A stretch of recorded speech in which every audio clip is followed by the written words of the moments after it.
Ți-a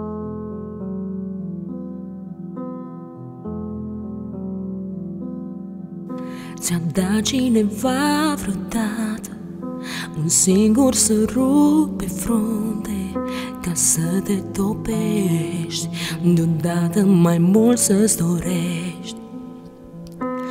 Nu ai mai sta pe gânduri că m-ai văzut alături. Mi-ai dat inimă, mi-ai zis fetița mea.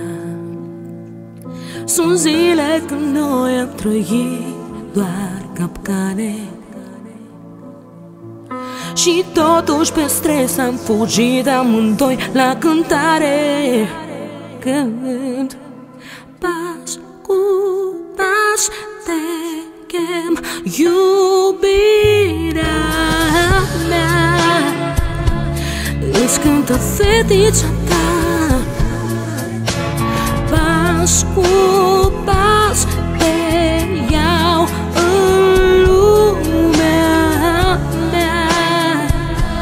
Știi că doar eu pot așa.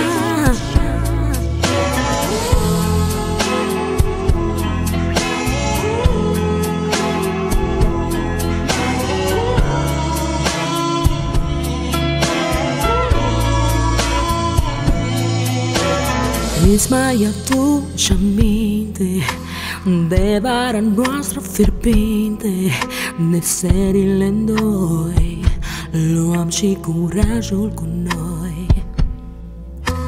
Și când fugeam spre mare, aveam doar momente fugare. Când roata se învârtea tare, spuneam băiețel te iubesc. Sunt zile când noi am trăit doar capcane și clipe intense, fugeam amândoi la cântare. Când pas cu pas te chem, iubirea mea, îți cântă fetița ta. Pas cu pas te iau în lumea mea. Știi că doar eu pot așa.